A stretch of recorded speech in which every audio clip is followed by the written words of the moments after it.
kayo? Bago po ang lahat, first things first.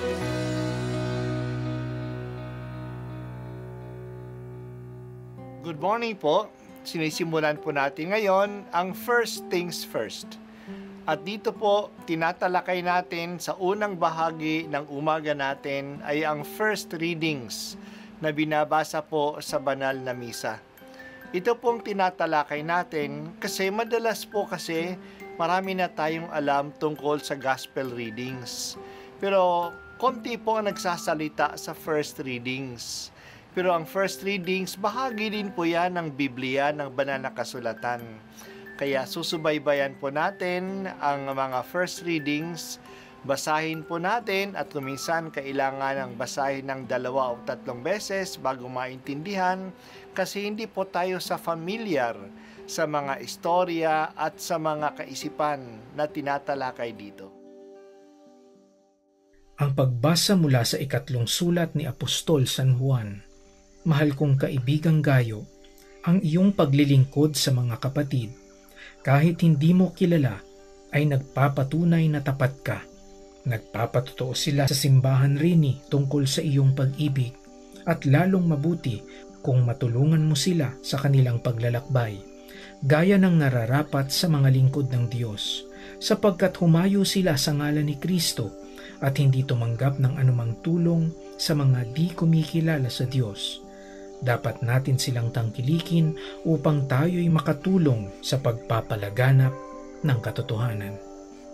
Ang salita ng Diyos. Salamat sa Diyos.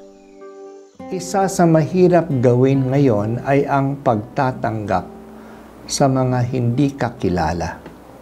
Natatakot tayo sa ibang tao. Dahil dito, nawawala na ang katangian nating hospitality. Siguro naalaala pa natin noon sa mga probinsya na pagdating ng piyesta, may mga handaan sa bahay at kahit sino ay malayang umakyat ng bahay at makikain. Hindi na ito nangyayari ngayon sa lungsod. Pinakiusapan ni Juan kay Gayos ang sinulatan sa 3 sulat ni Juan na ipagpatuloy niya ang pagtanggap sa mga misyonero na nagdadala ng mabuting balita kahit na hindi niya sila kilala. Maganda at mahalaga ang kanilang gawain at hindi sila nakikituloy sa mga pagano, kaya dapat silang tanggapin ng mga Kristiyano. Sa pagtanggap sa kanila, si Gayos ay nakikiisa sa kanila at nagiging partner sa pagpapalaganap ng katotohanan. So Gaius is being encouraged to be hospitable to those who bring the good news. Sa ganitong paraan, kumalat ang mabuting balita noon. May mga tao tulad ni Pablo na pumupunta sa iba't ibang lugar upang ipunla ang balita tungkol kay Jesus. Kung may mga Kristiyano sa lugar na dadaanan o pupuntahan nila, umaasa sila na sila'y tatanggapin sa kanilang paglalakbay. Hindi ba ito ang sabi ni Jesus nung ipinadala niya ang 72? Makituloy sila sa tatanggap sa kanila at batiin sila ng kapayapaan.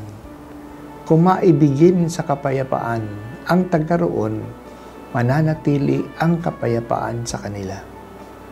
Tumuloy sila doon at wag nang magpalipat-lipat pa ng bahay. Tanggapin ang anumang ialok sa kanilang pagkain o tirahan. Ang bawat isa sa atin ay may kanyang papel sa pagpapalaganap ng mabuting balita. Ang iba ay pumupunta sa iba't ibang lugar upang gawin ito.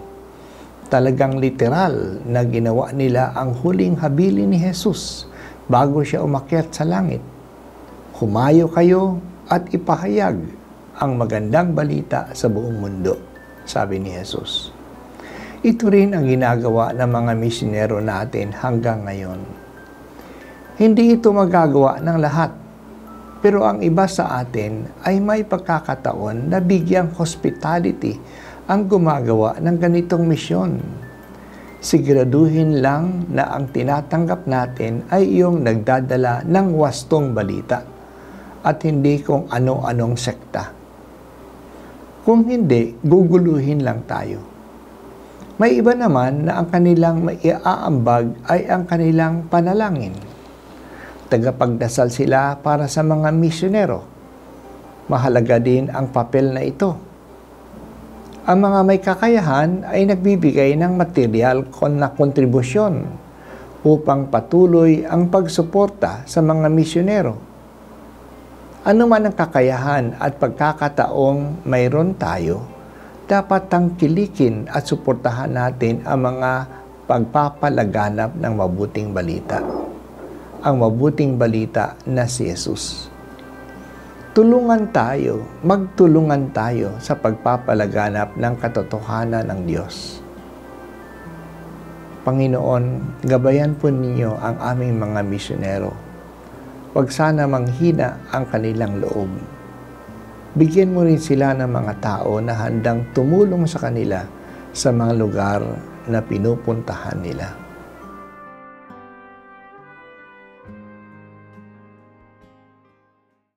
At ako po ay si Bishop Broderick Pabilio dito sa First Things First.